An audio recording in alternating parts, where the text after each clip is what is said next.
গল্পের শুরুতেই ব্যাঙ্গালোরের একটি ব্যস্ত রাস্তা থেকে বিষ্ণু বাস থেকে নেমে সোজা পাবলিক টয়লেটে যায়।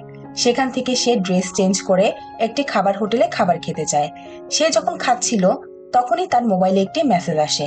সেখানে কেউ লিখেছিল, আমি জানি এটা তুমি। কিন্তু বিষ্ণু পাত্তা না দিয়ে সোজা চলে যায় একটি আইটি কোম্পানিতে ইন্টারভিউ দিতে। বিষ্ণু বেশ টেনশনে ছিল। তখন ঘটনা শিফট হয়ে আমাদের 1 বছর পেছনে দেখানো হয়, যেখানে বিষ্ণু জব সিলেকশন ইন্টারভিউতে ছিল। কিন্তু সেখানে যেসব প্রশ্ন জিজ্ঞেস করা হয় বিষ্ণু তেমন ঠিকভাবে বলতে পারছিল না।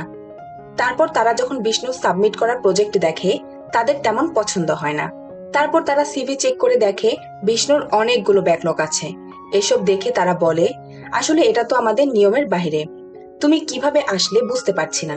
তখন বিষ্ণু বলে, কিন্তু আমার কাছে তো মেল এসেছিল। তখন তারা বলে, ওটা তো হওয়ার কথা ছিল না, হয়তো ভুল করে চলে গেছে। আচ্ছা, তোমার সিভি আমরা রাখলাম, যদি পরে কোনো পোস্টিং হয় তোমাকে আমরা অবশ্যই জানাবো। বিষ্ণু বুঝে যায় জবটা তার হবে না। তখন তার বন্ধু জয়সন বিষ্ণুর কাছে এসে বলে সে তার গার্লফ্রেন্ড ফাতেমার ইনস্টাগ্রাম অ্যাকাউন্ট হ্যাক করতে পারবে কিনা। সে নাকি অনেক দিন ধরে হ্যাক করার ট্রাই করছে কিন্তু পারছে না। অ্যাকাউন্ট ডিলিট করার দরকার নেই, শুধু মেসেজগুলো দেখবে, কারণ তার সন্দেহ হচ্ছে জয়সনকে ছাড়াও তার গার্লফ্রেন্ড আরো অনেকের সাথে চ্যাট করে। বিষ্ণু সব শুনে বলে, ঠিক আছে, তবে তার আগে আমি একটু শিল্পার সাথে দেখা করে আসি। এখানে শিল্পা হচ্ছে বিষ্ণুর গার্লফ্রেন্ড।